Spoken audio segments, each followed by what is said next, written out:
आकाशवाणी पटना है। अब आप अभिषेक दास से प्रादेशिक समाचार सुनिए। पहले मुख्य समाचार। प्रदेश में कोविड-19 महामारी से 7 और लोगों की मौत, मरने वालों की संख्या बढ़कर 97 हुई। कोरोना के 276 नये मामलों की पुष्टि के साथ ही संक्रमितों की संख्या 12,000 के पार हुई।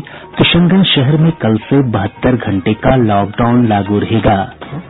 मौसम विभाग ने अगले 48 घंटों के दौरान अररिया, किशनगंज, पूर्णिया और कटिहार में कई स्थानों पर गरज के साथ भारी बारिश की चेतावनी जारी की। और सावन का पवित्र महीना आज से शुरू। कोरोना संक्रमण को देखते हुए भक्तों को मंदिरों में पूजा अर्चना और जलाभिषेक की अनुमति नहीं दी गयी। अब समाचार विस्तार से।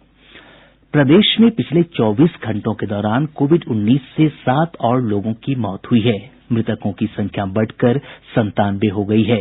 वहीं आज कोविड-19 संक्रमितों की संख्या 12,000 के आंकड़े को पार कर गई है। स्वास्थ्य विभाग से प्राप्त जानकारी के अनुसार आज 276 नये मामलों की पुष्टि के साथ ही संक्रमितों की संख्या बढ़कर 12,140 हो गई। सबसे अधिक 55 मामले पटना से सामने आये हैं।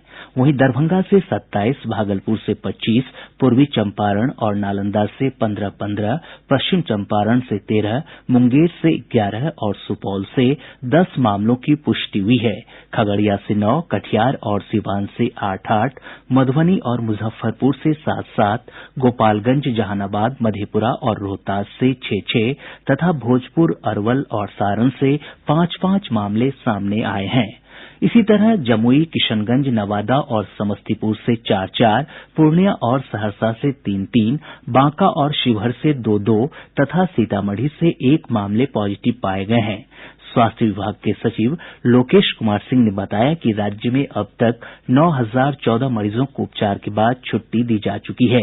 स्वस्थ होने की दर 74.25% है। राज्य में 22 मार्च के बाद से अब तक 2,64,000 नमूनों की जांच की गई है। किशनगंज शहर में कोविड-19 के मामलों में बढ़ोतरी के मद्देनजर जिला प्रशासन ने कल से 72 घंटे के लिए पूरे नगर में कड़ाई के साथ लॉकडाउन लागू करने का निर्णय किया है। इस दौरान आवश्यक सेवाओं को छोड़कर सभी गतिविधियों पर प्रतिबंध रहेगा। किशनगंज के अनुमंडल पदाधिकारी ने बताया कि दवा, किराना, सब्जी और दूध आपूर्ति से संबंधित दुकानें खुली रहेंगी। समस्तीपुर जिले में कोविड-19 से एक किराना व्यवसायी की मृत्यु हो गई। जिले में इस महामारी से मृतकों की संख्या बढ़कर 6 हो गई है।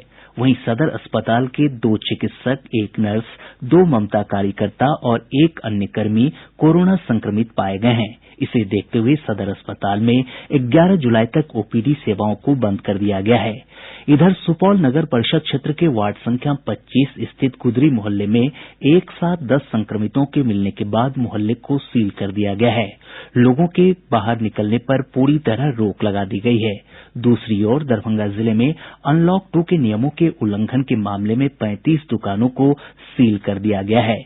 औरंगाबाद शहर में महामारी के बढ़ते प्रकोप को देखते हुए अगले 1 सप्ताह तक समाहरणालय में किसी भी बाहरी व्यक्ति के प्रवेश को प्रतिबंधित कर दिया गया है।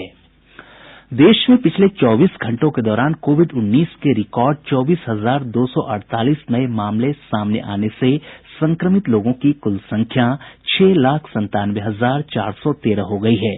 स्वास्थ्य और परिवार कल्याण मंत्रालय के अनुसार अब तक 4,24,433 रोगी उपचार के बाद स्वस्थ हो चुके हैं। पिछले 24 घंटे में 15,350 रोगी ठीक हुए हैं। स्वस्थ होने की दर 60.85% हो गई है। वहीं इस वैश्विक महामारी से एक दिन में 425 मौतों के साथ मरने वालों की संख्या बढ़कर 19,693 हो गई है। पटना एम्स में कोविड-19 मरीजों का प्लाज्मा थेरेपी के माध्यम से उपचार शुरू हो गया है। एम्स निदेशक प्रभात कुमार सिंह ने बताया कि 36 वर्षीय एक युवक की प्लाज्मा थेरेपी की गई, जिसके बाद उसकी स्थिति में लगातार सुधार हो रहा है। उन्होंने बताया कि अस्पताल में भर्ती कई अन्य गंभीर मरीजों को प्लाज्मा चढ़ाने के लिए भारतीय आयुर्विज्ञान अनुसंधान परिषद से अनुमति मांगी गई है। वरिष्ठ चिकित्सक डॉक्टर घनश्याम पांगते ने कहा है कि कोविड-19 बहुत संक्रामक महामारी है, इसलिए सोशल डिस्टेंसिंग और मास्क का प्रयोग जरूर करना चाहिए। कि हैंड हाइजीन, सोशल डिस्टेंसिंग, 2 गज की दूरी, और तभी बाहर निकले जब आपका बहुत ही जरूरी और आवश्यक कार्य हो। अदरवाइज आप बिना बात के मार्केट में या बाहर न घूमें, क्योंकि ये इन्फेक्शन बहुत ही कंटेजियस है। अगर आप किसी के पास बिना मास्क के जाते हैं, मास्क भी बहुत जरूरी है, तो और दूसरे ने भी मास्क नहीं पहना तो चांसेस ऑफ इन्फेक्शन बहुत बढ़ जाते हैं, और इससे क्या होगा कि बहुत सारे लोग एक साथ इन्फेक्ट हो जाएंगे। तो हमारे यहाँ क्योंकि थोड़ा सा हमारे यहाँ हेल्थ जो इंफ्रास्ट्रक्चर है, number of hospitals, ventilator bed और critical care bed, ICU bed, वो थोड़े से कम है कंपेयर टू वेस्टर्न कंट्रीज और compare to our population also. तो जनसंख्या के हिसाब से उतने नहीं है। डॉक्टर पांगते ने कहा कि गंभीर रूप से बीमार लोगों में प्लाज्मा चिकित्सा पद्धति के अच्छे नतीजे आए हैं। तो इसमें देखा गया है कि अगर किसी मरीज को कोरोना हुआ था और वो बिल्कुल ठीक हो गया है और उसको ठीक होने के 1 महीने गुजर चुके हैं, तो उसके शरीर में कुछ एंटीबॉडीज और ऐसे एंटीबॉडीज बन जाते हैं जो कि इस बीमारी को अगेंस्ट काम कर सकते हैं। एक तरह की पैसिव इम्यूनिटी होती है, कुछ देर के लिए काम करती है इमरजेंसी पर्पज के लिए। तो इमरजेंसी पर्पज में वो जो बिल्कुल सिक है आईसीयू में, तो उसमें कुछ मरीजों को इससे राहत मिल सकती है। इसलिए ये इम्यूनोथेरेपी और प्लाज्मा थेरेपी यूज की जा रही है। भारत में स्वदेशी तकनीक से विकसित कोविड-19 के टीके को लेकर दुनिया भर में उत्सुकता है। विज्ञान और प्रौद्योगिकी मंत्री डॉक्टर हर्षवर्धन ने कहा कि भारत बायोटेक द्वारा निर्मित कोवैक्सीन टीके और जायडस कैडिला द्वारा विकसित जाइकोव डी टीके से काफी उम्मीद की जा रही है। प्रधानमंत्री के प्रधान वैज्ञानिक सलाहकार विजय राघवन ने आकाशवाणी से विशेष बातचीत में वैक्सीन बनने की प्रक्रिया को समझाया। पहले टेस्ट होती है सेफ्टी, दूसरी टेस्ट होती है वैक्सीन में। जब वैक्सीन को इंजेक्ट करते हैं तब क्या अपना शरीर उस वैक्सीन के इंजेक्शन से इम्यून रिस्पांस चालू होती है कि नहीं। तीसरी, वैक्सीन अगर सेफ हो और इम्यून रिस्पांस इम्यूनिटी देती हो तो क्या वो फील्ड में जब आप बाहर जाते हैं काम करने में या घर में हैं या ऑफिस में हैं, अगर मान लीजिए वायरस आती है तब वैक्सीन लेने से वायरस से प्रोटेक्शन मिलती है। और जब तक ये तीनों ठीक नहीं है तब तक हमारे देश में Indian council of medical research हो, बाकी एजेंसी से पार्टनर कर रहे हैं, वो वैक्सीन चालू नहीं करें। चालू करने के लिए आईसीएमआर और हमारे ड्रग कंट्रोल एजेंसी ये 3 मुद्दों को पूरी तरह से देखेंगे। कोरोना संक्रमण के फैलाव को रोकने के लिए डाक विभाग गांव-गांव तक सस्ते दामों पर फेस मास्क, सैनिटाइजर और पीपीई किट उपलब्ध कराएगा। पूर्वी क्षेत्र के post master general Anil Kumar ने बताया कि विभाग ने इसके लिए खादी इंडिया के साथ समझौता किया है। इधर बिहार नेत्रहीन परिषद की ओर से आज पटना के कई क्षेत्रों में दिव्यांगजनों के बीच मास्क और साबुन का वितरण किया गया। प्रादेशिक समाचार आप आकाशवाणी पटना से सुन रहे हैं। उपराष्ट्रपति एम वेंकैया नायडू और प्रधानमंत्री नरेंद्र मोदी ने राष्ट्रवादी नेता डॉक्टर श्यामा प्रसाद मुखर्जी की जयंती पर भावभीनी श्रद्धांजलि अर्पित की है। श्री नायडू ने ट्वीट संदेश में कहा कि मातृभूमि के लिए उनका प्रेम प्रत्येक भारतीय के लिए प्रेरणा बना रहेगा।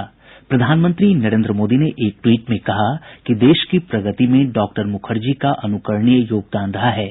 उन्होंने देश की एकता सुदृढ़ करने का अनवरत प्रयास किया।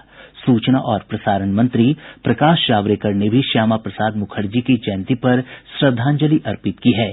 इधर भाजपा प्रदेश मुख्यालय में इस अवसर पर आयोजित सभा में पार्टी के बिहार प्रभारी भूपेंद्र यादव, प्रदेश अध्यक्ष संजय जायसवाल, वरिष्ठ नेता सुशील कुमार मोदी, प्रेम कुमार, नंदकिशोर यादव समेत कई गणमान्य लोगों ने डॉक्टर मुखर्जी के चित्र पर माल्यार्पण कर उन्हें श्रद्धांजलि अर्पित की।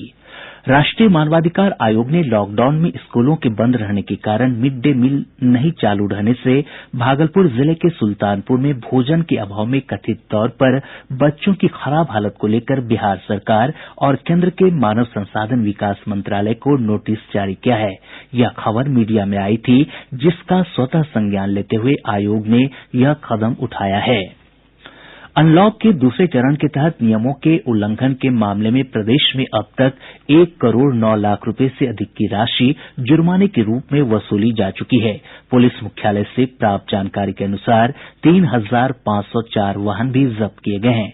वहीं फेस मास्क नहीं पहनने के आरोप में 1,146 लोगों पर जुर्माना किया गया है। इनसे 57,300 रुपए की राशि जुर्माने के रूप में वसूली गई है। ग्रामीण विकास विभाग ने जीविका समूहों के जरिए 1 करोड़ परिवारों को जोड़ने का लक्ष्य पूरा कर लिया है। ग्रामीण विकास मंत्री श्रवण कुमार ने बताया कि 9,50,000 समूहों के माध्यम से इन परिवारों को जोड़ा गया है। उन्होंने बताया कि अभी 50,000 और स्वयं सहायता समूहों का गठन किया जाएगा।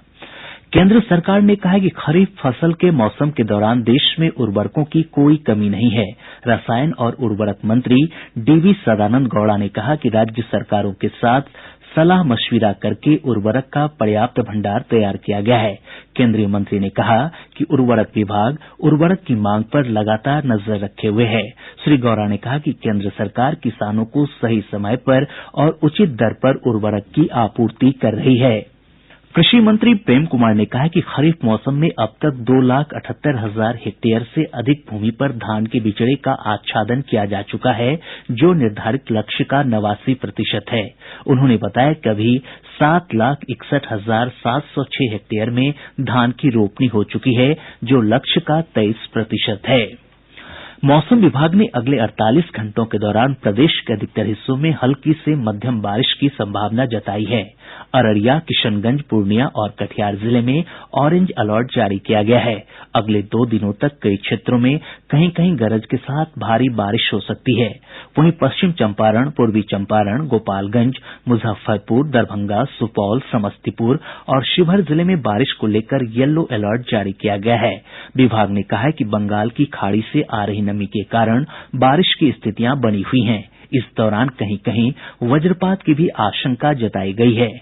आज सबसे अधिक शिवहर में 100 मिलीमीटर बारिश दर्ज की गई। वहीं दरभंगा, बिहपुर, भागलपुर, कहलगांव और इंद्रपुरी में 30 मिलीमीटर वर्षा रिकॉर्ड की गई है।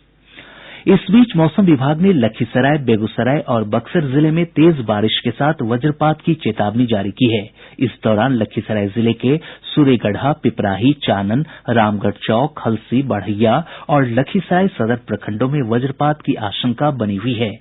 वहीं बेगूसराय जिले के बरौनी, मटिहानी और बक्सर जिले के चौसा, राजपुर, इटहरी और बक्सर सदर प्रखंड में लोगों से खुले में जाने से बचने की अपील की गई है।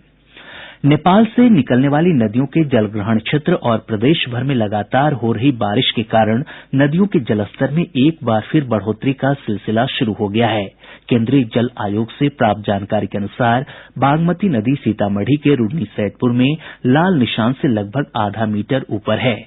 वहीं कोसी नदी खगड़िया के बलतारा में खतरे के निशान से 1 मीटर से अधिक ऊपर चली गई है। महानंदा नदी पूर्णिया के ढेंगरा घाट और कटिहार के झावा में लाल निशान से ऊपर है।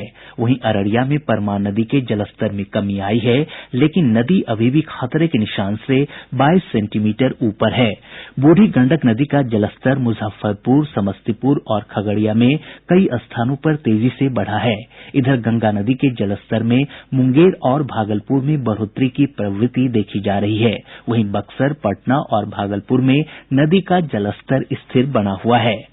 सावन का पवित्र महीना आज से शुरू हो गया है। कोरोना संक्रमण के बढ़ते खतरे को देखते हुए राज्य सरकार के आदेश पर सभी शिव मंदिर 4 अगस्त तक भक्तों के लिए बंद हैं। श्रावणी मेले के आयोजन के साथ ही कांवड़ यात्रा पर भी प्रतिबंध लगाया गया है। श्रद्धालु घरों में ही जलाभिषेक और पूजा अर्चना कर रहे हैं। हमारे संवाददाताओं ने बताया है कि शिवालयों के पट बंद हैं और लोग दूर से ही दर्शन कर रहे हैं। इधर झारखंड के देवघर स्थित विश्व प्रसिद्ध बाबा बैद्यनाथ धाम मंदिर से श्रद्धालुओं के लिए ऑनलाइन दर्शन और आरती की व्यवस्था की गई है। सावन के पूरे महीने लोग देवघर जिला प्रशासन और झारखंड सरकार की वेबसाइट के माध्यम से ज्योतिर्लिंग की आरती और दर्शन कर सकते हैं। और अब अंत में मुख्य समाचार एक बार फिर। प्रदेश में कोविड-19 महामारी से 7 और लोगों की मौत, मरने वालों की संख्या बढ़कर 97 हुई। कोरोना के 276 नए मामलों की पुष्टि के साथ ही संक्रमितों की संख्या 12,000 के पार हुई। किशनगंज शहर में कल से 72 घंटे का लॉकडाउन लागू रहेगा। मौसम विभाग ने अगले 48 घंटों के दौरान अररिया, किशनगंज, पूर्णिया और कटिहार में कई स्थानों पर गरज के साथ भारी बारिश की चेतावनी जारी की। और सावन का पवित्र महीना आज से शुरू। कोरोना संक्रमण को देखते हुए भक्तों को मंदिरों में पूजा अर्चना और जलाभिषेक की अनुमति नहीं दी गई। इसके साथ ही आकाशवाणी पटना से प्रसारित प्रादेशिक समाचार का ये अंक समाप्त हुआ। घर में रहिए, सुरक्षित रहिए और सुनते रहिए आकाशवाणी।